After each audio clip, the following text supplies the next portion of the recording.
Okay, sorry about that. I hate it when my battery dies right in the middle of a video, but hey, c'est la vie. Anyways, here we were adding our spices to our lentils that have been soaked for about an hour, maybe an hour and a half max.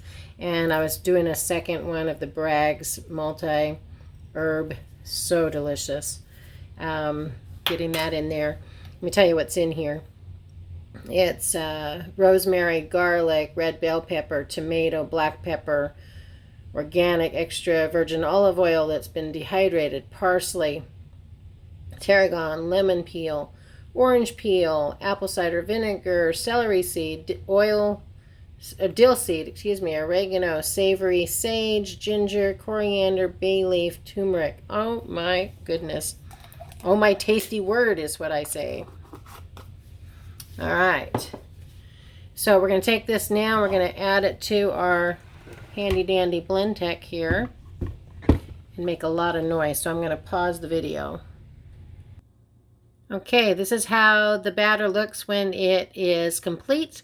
It's thicker than regular pancake batter, and now we're going to pour it out and cook it just like pancakes.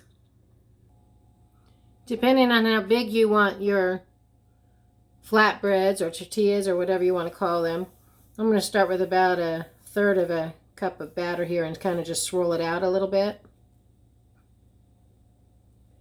And it might be still a little bit too thin, so I'm just going to try that one. I might have blended it when it wasn't quite fully soaked. It smells delicious. I wish you could smell it. It smells like the rosemary herb focaccia bread I used to get at the Sprouts. I could have eaten the whole loaf. In fact, I think I've been known to do that. But this is much more healthy. Just one ingredient plus herbs, lentils, period. You can do this with any grain. You can do it with quinoa. You could do it with any color of lentils. You can do it with beans. You could do it with rice. You could do it with any kind of whole grain that you want and utilize that as your main grain. So without having actually measured the water to put in there, I think that's the problem. I think you should use a measuring cup to measure the 4 cups of water to go with the 2 cups of lentils.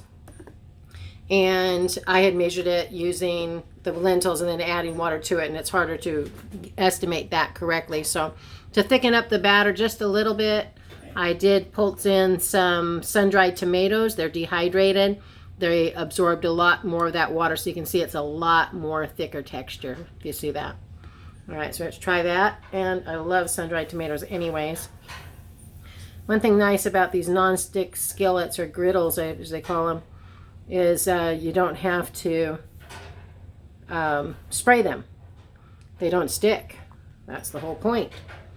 Not that they're the safest environmentally for you, but to get away from oil, you got to pick your battles, I guess.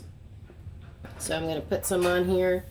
This is making room on here for about 5 of the tortillas.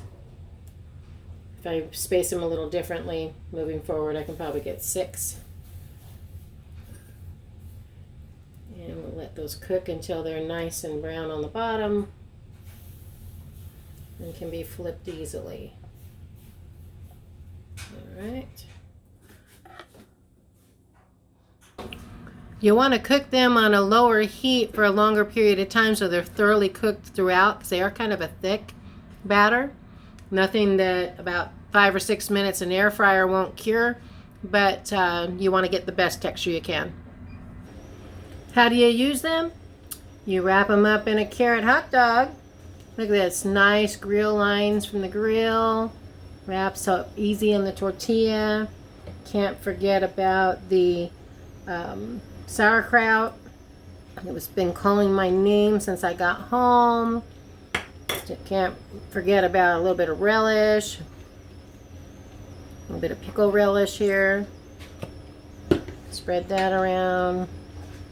Yay. And last but not least, the horseradish brown mustard. Now that's what I'm talking about right there. All right. Enjoy.